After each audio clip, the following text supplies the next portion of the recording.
Who has had the hardest schedule in the NFL through 5 weeks?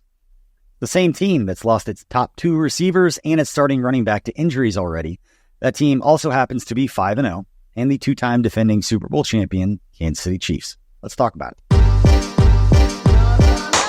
Thanks for listening to KC Sports Network, proudly presented by Emprise Bank. If you're thinking about starting a business or know someone who is, check out Emprise Bank's SBA loans. It's always good to know your options, and they can be your partner in possible. Welcome to 10 Things. I'm BJ Kissel. We have got some fun nuggets for you, talking about that 26-13 win for the Chiefs over the New Orleans Saints last night.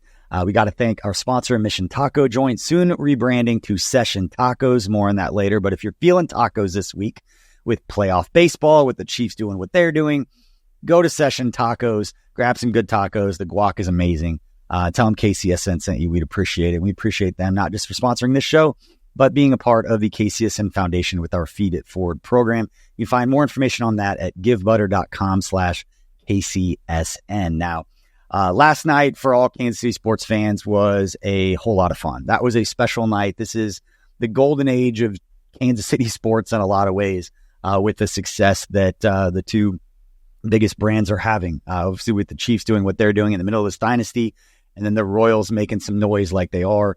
My family last night, we had the split screen up on YouTube TV, watched the Royals take down the Yankees up in New York, and watching the Chiefs take care of business against the Saints. It was everything that's great about sports, and sharing that with our family. Hopefully everybody out there watching or listening got to experience something similar if you happen to be a Royals fan as well.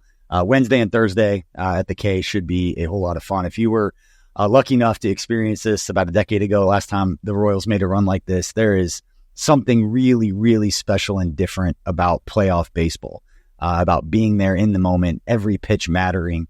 It's a different sport, different vibes, but the electricity that you feel, maybe it's just because I was a baseball guy growing up. That was my number one sport. And in a lot of ways, it still is. Love football, love the Chiefs, but baseball is in my blood. And it was just, it's going to be a lot of fun. Hopefully, my kids can have games on Wednesday and Thursday. We'd be out there. Hopefully, they make it to the championship series.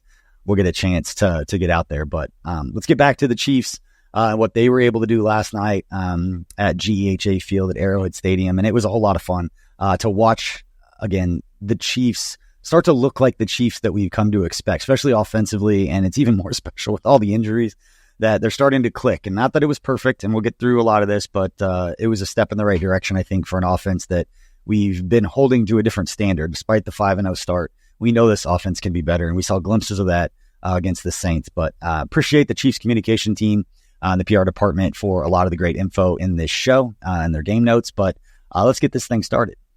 All right, the Chiefs start the season with the 5-0, 5-game winning streak. With Monday night's 26-13 victory over the Saints, the Chiefs have opened the season with 5 straight wins. This marks the club's 12th consecutive season with a winning streak of at least 5 games at any point during the regular season.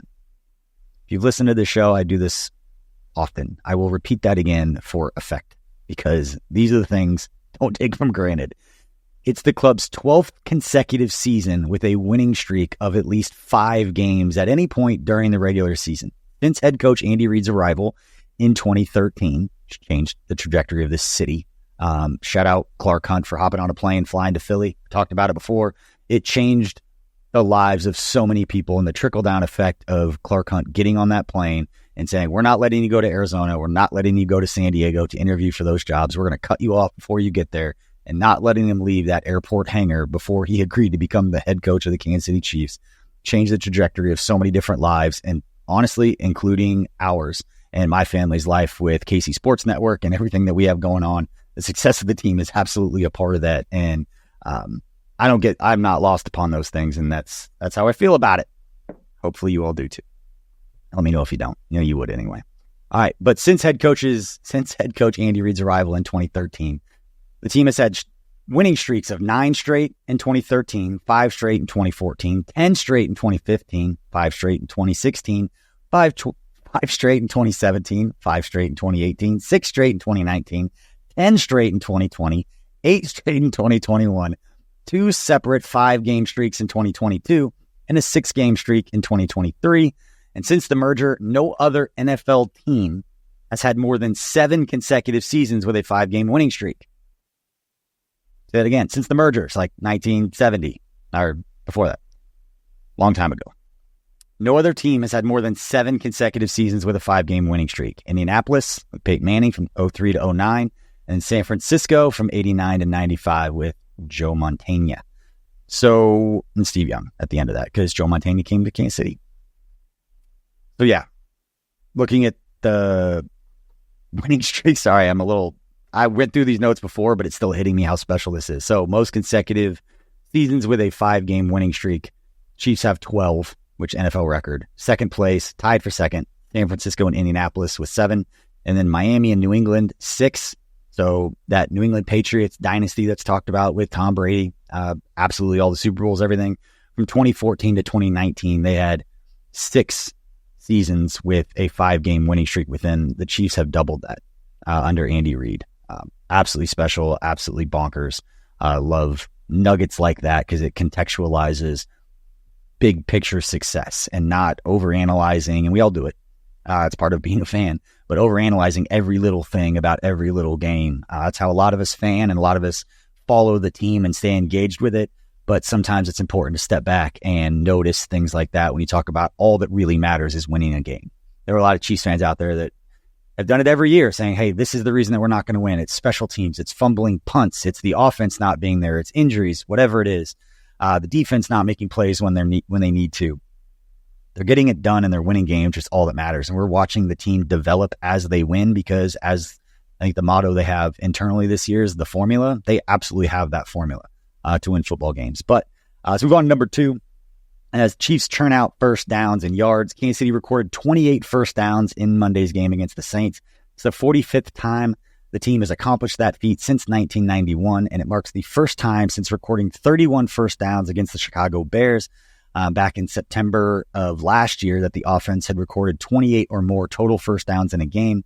The Chiefs picked up 460 net yards of offense, marking the first time since recording 483 yards against the Chargers last season that the Kansas City offense racked up 460 or more net yards. Again, first 4 weeks, offense struggling, and for good reason. You know, Rashee Rice isn't there. Hollywood Brown's not there. People are banged up. Obviously, Isaiah Pacheco's not there as well. But it's about the next guy stepping up. Every team has to go through it. No one's going to feel bad about the Chiefs having injuries or not having. No one's going to feel bad about the Chiefs for anything at this point. But we've seen time and time again that coaching matters, development matters. And as much as we talk about Andy Reid and just got done talking about him, having the next guy step up, and I know it's Kareem Hunt, it's Juju Smith-Schuster, guys who have been here before. So Jody Fortson caught a pass yesterday. It's awesome. Quick side note, if you would have looked at the box score and a handful of the guys that made plays 7 weeks ago, and it was like Kareem Hunt's going to have 100 yards rushing, Juju Smith-Schuster's going to have 130 yards, and Jody Fortson's going to catch a pass, you would have thought it was a different year. You didn't think it was 2024, but here we are. But it's special to have all those players that have to step up and be ready, that they are ready to go and that they go out there and they make enough plays to help the Chiefs win games. That's special, and that is a credit to not just Andy Reid, but his entire staff and their ability to work together and, again, have that formula that it's everybody being a part of it. And I was lucky enough to have the perspective now, not talking to anybody, not knowing what's going on, but I understand the way that it's set up and how they run things, and it's special to understand how many more people are involved in the success of the team. That's why there's so many people celebrating. You see the rings and all the stuff for all the success. There's a lot of people making these things happen. All right, moving on. Mahomes moves up passing yards chart. Mahomes completed 28 of 39 passes for 331 yards in Monday's game, giving him 29,659 career passing yards. Mahomes marked his 46th career game with 300 or more passing yards. He sits atop the franchise leaderboard and has the most 300 or more passing yard games of any player since 2017. And to dig into that one a little bit deeper, Mahomes, again, 46 300-yard passing games since 2017. The second most is a tie between Tom Brady and Jared Goff at 37. So Patrick Mahomes has 9 more 300-yard passing games than any other quarterback in the NFL since 2017. And then following both Tom Brady and Jared Goff is Matt Ryan and Kirk Cousins. Obviously, only 2 of those guys are even still playing, with Jared Goff and Kirk Cousins killing it. 500 yards in the game last week. He's fun. I love watching Kirk Cousins play. I know it's different than Mahomes, but The dude just stands in there and takes shot after shot after shot, hangs in the pocket, and just lets his ribs be exposed as he's just throwing the ball on a dime wherever he needs to. It's fun to watch him play football. And again, despite all the numbers and the fact that it was Mahomes' best game so far this season, we know that there's still room for improvement because we've seen it. And again, I think it's because he's being held to a higher standard, and the margin of error to beat the Chiefs is just smaller than it's ever been. They've had the hardest schedule to start the season of any team in the NFL. Put that out. Scott Kazmir put that out on social media, with the Chiefs obviously starting with the Ravens, the Bengals, the Chargers, the Falcons being better than a lot of people thought, although I'm a Kirk Cousins fan. And then obviously last night against a good Saints team that has had some bad luck with some tough losses, but they still a very, very good football team. But again, they're 5-0 with a slew of injuries and a quarterback who hasn't been as sharp as we've come to expect. But again, not perfect. 2 of 7 inside the red zone. See, one of those being the tip pass from Juju Smith-Schuster, but 2 of 7 isn't great inside the red zone, but they did go 7 of 15 on 3rd and 4th down combined. They had a 100-yard rusher, had a 100-yard receiver, and an elite defense. That's enough. We've seen them make plays when they need to, and we know that, again, the 3rd time, I think, that they have the formula. Now, the interception last night in the red zone, it wasn't Mahomes' fault, and honestly, I don't really care. I'm glad that they won the game so I can celebrate the play, because I love the play, because Colin Saunders might be a top 3 player that I've ever been around, that I've ever covered.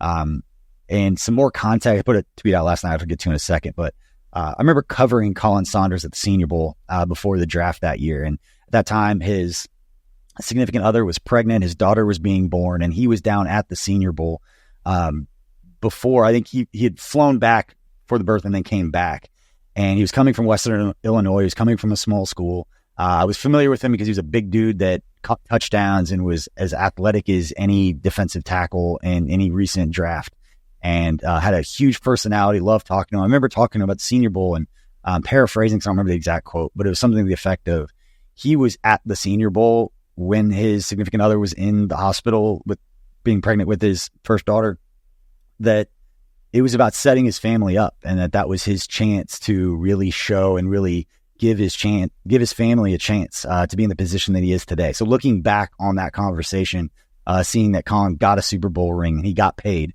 he's able to take care of his family. It's just special. And I had a chance to talk to him at the Senior Bowl, and the Chiefs drafted him. I had a chance to talk to him on draft night right after he was drafted, and just the genuine authenticity of him resonates and reverberates around anyone who's around him.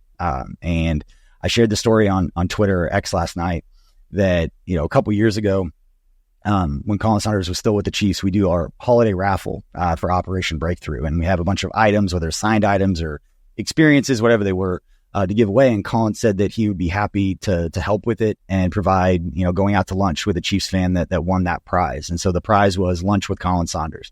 It was going to be in the offseason. He wasn't going to be able to do it during the season. That offseason, he signed with the Saints. And he reached out to me and said, "Hey, man, I know I signed with the Saints, but when I did that, I felt bad because I wanted you to know that I'm still going to honor, the lunch that we talked about." He goes, "I'm not in Kansas City right now, but when I come back, I'll give you a heads up. And if we could schedule the lunch, if it's okay with the people that won, to be flexible with me on that, that he would still do the lunch." And it was a few months later, but he came back, and it just shows the character. James Palmer put on Twitter last night, he would know better than me, covering the entire NFL, but he said that's not normal for players to come back. And I wouldn't have blamed Colin for not coming back and honoring that, not knowing if he was going to be in Kansas City, even if it was, go back, see his teammates, see his buddies, see his family's friends, all those other people. But he made a point to come back and honor that commitment, which I'll never forget, and is one of the reasons that I'll support guys that I know are good people beyond the football field. So watching him have that interception and then rumbling down the field was awesome. I actually thought he was going to score, and it was a pretty cool example of the athleticism that a lot of us got to see him playing basketball in the locker room every day. And I'm dead serious. If the Chiefs had a basketball team when Colin Saunders was here, he probably would have been the point guard. Even as a nose tackle, he has those kinds of binks, as he calls them. But yeah, love Colin Saunders, love that play. Glad the Chiefs won, but great to see him and Tyrann Mathieu. And anyone who's followed me knows how I feel about Tyrann. So I think both those guys played well last night, and that was great to see. And happy that the Chiefs got the win. All right, let's move on. Juju Smith-Schuster reaches the 100-yard plateau. He made the most of his opportunities in Monday's victory against the Saints hauling in 7 catches for 130 yards, leading the team in receiving yards. With under 2 minutes to play in the first half, Smith-Schuster helped put together the final scoring drive of the half, hauling in 3 receptions on the 9-play scoring drive. Harrison Butker was able to convert the 28-yard field goal to put the Chiefs up 16-7 heading into intermission. In the fourth quarter, Smith-Schuster hauled in a 50-yard catch and run with 13:21 left that was not only his longest reception of the night, but the team's longest to set up an eventual rushing touchdown from Xavier Worthy. Smith-Schuster's 130-yard performance tied for the 4th most receiving yards in a single game in his career and are the most in a single game in his Chiefs career. It marked the 15th career 100-yard game in the regular season and was his 3rd such performance with the Chiefs, his others being 10-16-22 against the Bills and 10-23-22 at San Francisco. Now, Smith-Schuster's performance last night was a perfect example of why having someone who knows the offense is more important than having necessarily the most, air quote, talented player or a more talented player. Obviously a layered statement, but it's rooted in truth.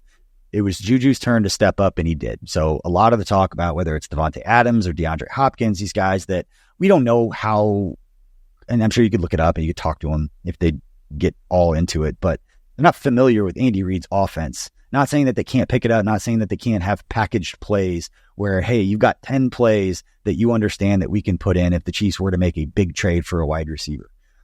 There's no way they're going to be able to understand the entire offense. So you're pigeonholed in how many plays they can understand or that you can run with them. And then you have to find situations in which that play makes sense. Down and distance, hash, field, game situation, all those things. So you're limited. And when you're limited with only so many guys on game days, that you can have active, it just constricts what you're able to do. And that's why I'm saying having someone who knows the offense is more important than having the most talented player if you're making a trade or bringing someone in the middle of the season. So Juju was the perfect person to bring in. That's why I've said if the Chiefs are going to make a trade, Demarcus Robinson makes the most sense to me. He's been here, he knows the offense, and he can slide in, run all the things that the Chiefs want to run. Maybe need a little bit of a refresher, but he was here long enough that he'd understand it. That's my piece with it. But I think what we saw from last night is that the Chiefs are good enough with an elite defense. Kareem Hunt running the ball 27 times, which I'll get to right here. One cool nugget that I did not know with Kareem here, which just goes to show that the Chiefs are going to run him a lot. Let's just get into it right now. All right, number 5, Kareem Hunt returns to the end zone, hits the 100-yard mark. In his return to GEHA Field at Arrowhead Stadium, Kareem Hunt recorded game highs with 27 carries for 102 yards and a touchdown. His 27 carries marked the 3rd most in a single game in his career. 3rd most carries in his career in his 2nd game with the Chiefs after coming back, after being gone and all the things that have been documented of going to Cleveland and basically being released from the Chiefs. But it marked Hunt's 9th career 100-yard game and his first such performance since November 15th, 2020 as a member of the Cleveland Browns. 8 of his 9 100-yard performances have come with the Chiefs, and he capped a 10-play, 78-yard scoring drive on Kansas City's opening possession with a 5-yard touchdown run. It marked his first touchdown of the season, his 16th rushing touchdown as a member of the Chiefs, and his 41st career rushing touchdown. Pretty surprising that during all of his time with the Browns, he only had 100-yard rushing performance, based on what these notes tell me. Fact check this, but Chiefs comms are pretty good at what they do. So that's surprising, and so is the fact that the 27 carries that he had was the 3rd most in a single game in his career. At this point, later into his career, the Chiefs are going to run him. They're going to run him and run him and run him. And as hard as he runs, maybe you see his head pop a few times where he just put his head down and made some collisions with the defensive backs. That dude runs hard. I hope he stays healthy. Great to see Clyde Edwards-Helaire get active and get back in there in case something does happen. I would be surprised with the way that Kareem Hunt runs at his age if he's not banged up at some point during the course of this season. But last night was a great step forward for the Chiefs offense, and we saw what this offense could be. And I was looking at the Pro Football Focus numbers, see if I can bring them up here real fast and just kind of talk through them. But I think the Chiefs were 9 of 10 on play action and averaged over 14.5 yards per attempt on play action passes. Now, I'll go back through on my 3 Plays to Love video. Make sure you check that out on the Chiefs YouTube channel to watch some of the plays that the Chiefs had some chunk plays in the play action department. But the fact that they carried it 27 yards and they did have some success those safeties are coming down, and the Chiefs were able to get some big passing plays because of it. But we'll talk a little bit more about the Chiefs offense. We're going to talk about the Chiefs defense and what they were able to do against Alvin Kamara and company. But right now we are going to take a quick break, and we will be right back after this. Shop Chiefs tickets and more with no fees. Plus, save big with code KCSN at ticketsforless.com, the official ticket provider of KC Sports Network. You know when you discover a new binge-worthy show or a song that you bump on repeat and you have to share it with your friends so they can experience just how awesome it is? That's kind of what it feels like when you discover Mint Mobile offers premium wireless for $15 a month when you purchase a 3-month plan. That's such an awesome deal. There's no way you can keep it to yourself. Friends don't let friends overpay for wireless. Say bye-bye to your overpriced wireless plan and switch to Mint Mobile. Mint Mobile is here to rescue you and your squad with premium wireless plans starting at $15 a month. All plans come with high-speed data and unlimited talk and text delivered on the nation's largest 5G network. Use your own phone with any Mint Mobile plan and bring your phone number along with all of your existing contacts. Ditch overpriced wireless with Mint Mobile's deal and get 3 months of premium wireless service for $15 a month. To get this new customer offer and your new 3-month premium wireless plan for just $15 a month, go to mintmobile.com/KCSN10. That's mintmobile.com/KCSN10. Cut your wireless bill to $15 a month at mintmobile.com/KCSN10. $45 upfront payment required, equivalent to $15 a month. New customers on first 3-month plan only. Speed slower above 40 gigabytes on unlimited plan. Additional taxes, fees, and restrictions apply. See Mint Mobile for details. Welcome back to 10 Things here on KC Sports Network. I'm BJ Kissel. We appreciate you staying with us after the break and helping us pay some bills and making all of this possible. Let's get back into some of these nuggets from the Chiefs' 26-13 win over the New Orleans Saints last night at GEHA Field at Arrowhead Stadium. And number 6, Travis Kelce has himself a day. In the first half of Monday's game, Kelce had 8 receptions for 67 yards with a long of 21 yards. His 8 first-half receptions tied for the second highest first-half catches in a single game in his career. The last time Kelce had 8 first-half receptions was at Houston on October 18th, 2017. Kelce recorded 9 first-half receptions against the Chargers last year in October 22nd, 2023, for a career high. Kelce went on to record 9 receptions for 70 yards as the Chiefs moved to 5-0 heading into the bye week. I'm not going to spend a lot of time on this because I didn't spend a lot of time worrying about Travis Kelce through the first 4 weeks of the season. Travis Kelce's just fine. Everybody says it. I don't need to hear it from me. I'm going to hear it from them. But Travis Kelce's just fine and showed it again. When they need him to step up and make a play, he's going to step up and make a play. We've seen that time and time again, so I'm going to stop wondering if it's going to happen or questioning whether it's not going to happen anymore. I'm just going to enjoy it when it does happen because he's proven he's going to get it done. And he did. Let's move on to number 7. That's Xavier Worthy. He finds pay dirt. With 11:56 left in the fourth quarter, Xavier Worthy took a handoff from Kelce and rumbled his way for a 3-yard score to put the Chiefs up 23-13, marked the second rushing touchdown of his rookie season and his 4th overall score. Worthy added 3 catches for 25 yards in the victory. Now, one thing I remember, the first rushing touchdown was in the first game of the season, and he absolutely flew through the line of scrimmage. And I felt like that was the same thing that we saw for him to get into the end zone, that every once in a while he puts his foot in the dirt and accelerates. Then you see that like, oh, there's that speed. That's what you're talking about. And I saw that on that 3-yard touchdown. I know you all did too. And that's what's special and made creative on the goal line. The Chiefs' red zone overall wasn't great, but that play right there was a fun one to watch. And again, it's not the biggest dude in the world, but when you accelerate like that, use it. When you have speed like that, you use it. And we saw him do it. We saw him do it in the first rushing touchdown he had in the first game, and we saw him do that again there.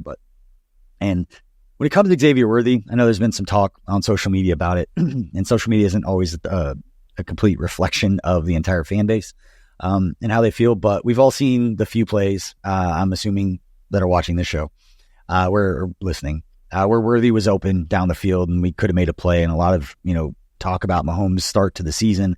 There have been plays where it's like, hey, Xavier Worthy's open, and Mahomes has talked about missing a few of those. And there were a few that were highlighted on the broadcast with Troy Aikman last night. But, Xavier Worthy did force the big pass interference play on the 46. It ended up being a 46-yard penalty earlier in the game. That's because of his speed. But a rookie a rookie wide receiver that was supposed to be surrounded by other playmakers like Rashee Rice and Hollywood Brown.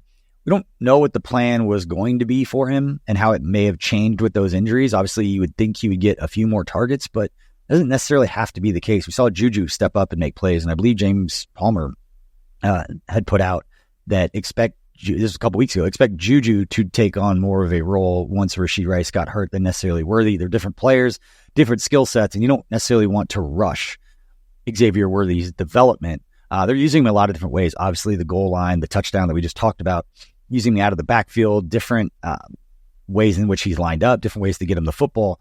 But again, the 6 targets in the game last night, to me, seems about right. I don't want Xavier Worthy getting 12 targets in a game with where he's at right now. If one game he has it because they have a matchup, they get it to him, sure. But consistently, 6 targets seem about right. A few touches with getting the ball in his hand, like on a running play, some of the ghost actions, jet sweep type stuff. Some of those bubble screens, you can see him finding success with, but I don't necessarily think Xavier Worthy is going to see this huge bump because of those injuries. He's strategically going to be used, and they're going to take shots with him. He's going to take top off the defense. They got to respect it, all those things. But again, the 6 targets seem about right. So I've seen some of that talk, and I just wanted to share my 2 cents on that for anybody who cares. All right, let's move on to number 8. Brian Cook steals one early. He ended New Orleans' opening drive when he intercepted Derek Carr in a pass intended for Rashid Shaheed at the Kansas City 22-yard line with 12:04 left in the first quarter. I think everybody remembers this play as I fumble my way through this read, but it marked Cook's first interception of the 2024 season and the second of his career. Cook bolstered the Chiefs' defense in their 26-13 victory over the Saints with 2 solo tackles, 1 interception, and 2 passes defense. That interception was awesome. I don't know any other way to explain it.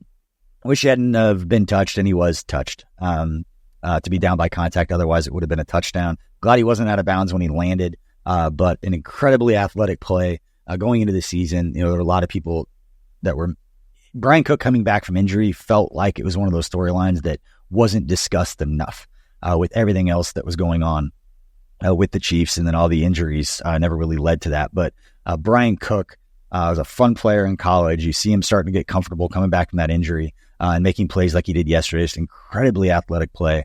The defense is the reason that the Chiefs are in this position. It's the reason that the offense doesn't have to feel so much pressure to go out there and make all kinds of plays. And, that's a good place to be in when you've got an elite defense, best quarterback to ever live, and enough playmakers around him who know what they're doing, know where to be, and will step up and make plays when it's their time. And that's a great place to be in.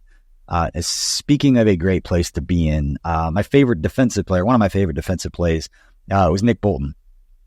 Sniffing out the screen. But with under 2 minutes to play in the first half, Nick Bolton ensured the Chiefs would head into the locker room with momentum after recording a 3-yard tackle for loss on Saints running back Alvin Kamara on 3rd down, forcing a punt. Bolton tallied a team-high 11 tackles, 6 of which were solo, including 2 tackles for loss, 2 quarterback pressures en route to the 26-13 win. That play on the screen, I think, was one of the more underrated big plays of the game. Again, when it's back and forth, it's early, kind of trading blows with the Saints. The play right there was everything that was needed in the biggest of moment, and you could tell he knew exactly where to go. He beat the lineman to the spot and got there to make the play, and that's exactly what you want to see from Nick Bolton and what we've come to expect from Nick Bolton. But when you look at the Chiefs' defense as a whole, and Nick Bolton is a huge part of this, I was stuck in run defense, but through 5 weeks, Chiefs defense, and if you listened to last week's show, it's a very similar stat, but I just added Kamara to this. Through 5 weeks, the Chiefs defense has faced Derrick Henry, Zach Moss, J.K. Dobbins, Bijan Robinson, and Alvin Kamara as far as the starting running backs. Those 5 running backs combined, when not playing the Chiefs, have combined to average 5.45 yards per carry with 16 rushing touchdowns. Those 5 running backs against Steve Spagnuolo, Nick Bolton, and the Chiefs, 2.56 yards per carry with only 2 rushing touchdowns. Alvin Kamara was held to 11 carries for 26 yards last night. And for anybody in fantasy, he's my fantasy football running back. Zero problem that he got shut out. Had like 40 yards receiving, so he did make a few plays. Ended up with like 60 yards, but significantly lower as he, I believe, was like the number 2 fantasy scoring running back behind Saquon. Saquon's my other running back. Not that any of you care, but running back position with my fantasy team, very strong.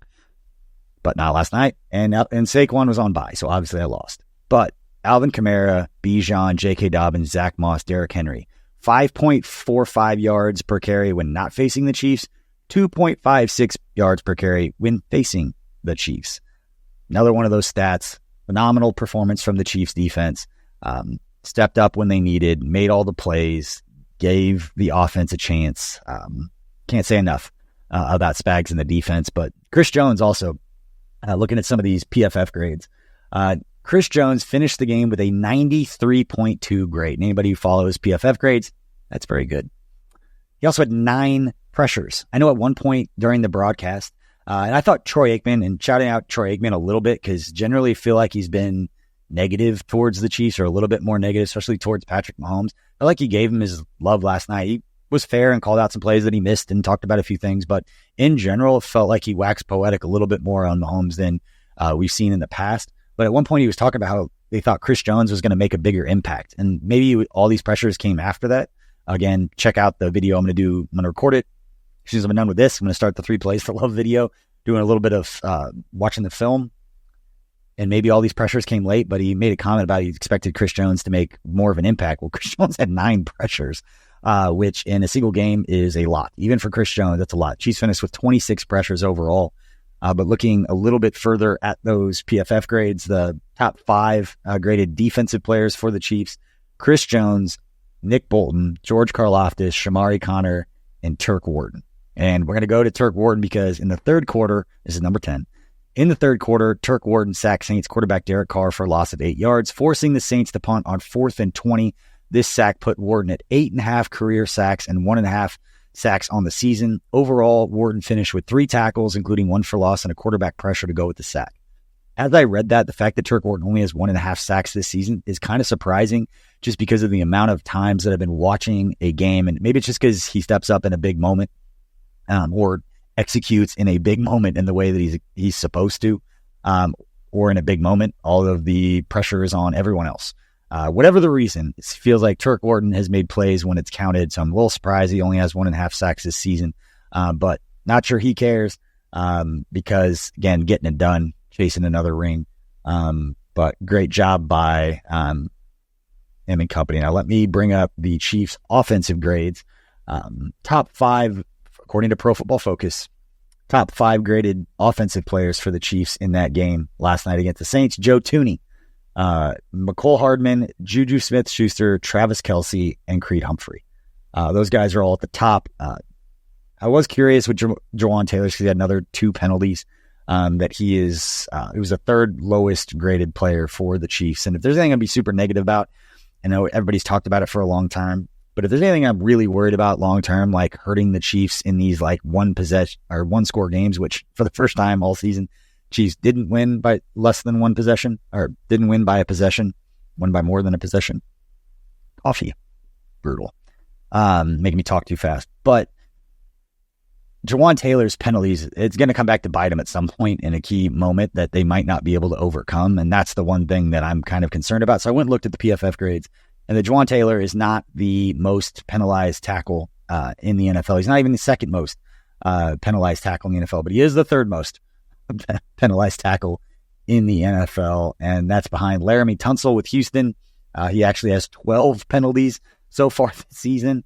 Tyler Guyton, tackle for the Dallas Cowboys, has 8 penalties so far this season. And then Jawan Taylor is tied with Anthony Bradford of the Seattle Seahawks, who's a guard, and then Kenyon Green, who's also with the Houston Texans, with 7. So the Texans, 2 tackles, a lot of penalties. But yeah, Jawan Taylor, not what we want to see. If we're going to be super picky, hate seeing those penalties, the holding. That being said, if he's holding somebody instead of giving them a free rush at Patrick Mahomes to hit them, then go ahead and hold him down. I'd rather take that penalty than have Mahomes get hit more and risk any kind of an injury.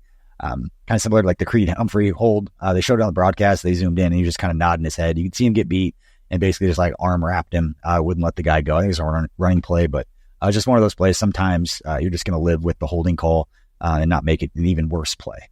So I appreciate everybody for hanging out. It's a little bit shorter to see where we're at time-wise. 35, a little bit shorter of a show than normal. We've got a packed in week. Obviously, the game on Monday, everything gets condensed here at KC Sports Network, but we're going to have plenty more content getting you ready for the Chiefs next game. And yeah, so you got KC Lab, you've got Chiefs News Daily, you've got Only Weird Games. Those guys talking about who knows what. But we appreciate your support of what we got going on here at KC Sports Network. We've got some fun, exciting things coming up that I think you're all going to like. But yeah, we appreciate your support. Please hit that like and subscribe button. If you like this video, if you like this content, let me know of all of these nuggets I shared or all of the plays that you saw in the game last night. Let me know which one in the comment section you think was the best, and I'll jump in there in the comment section and respond and go back and forth because I love the community aspect of what we're building here at KC Sports Network, whether it's on our Discord channel or whether it's in the comment section. We're going to try to be better about interacting with everybody, but appreciate your support. Appreciate you watching or listening. If you're listening, please give us that review on Apple Podcasts. It does help us reach more people. If you give us that 5-star review, if you like what you're hearing, and we'll continue to try to do our best to bring you great content and do it in a way that we enjoy doing. So appreciate your support. Appreciate you for watching, listening. We'll see you next time.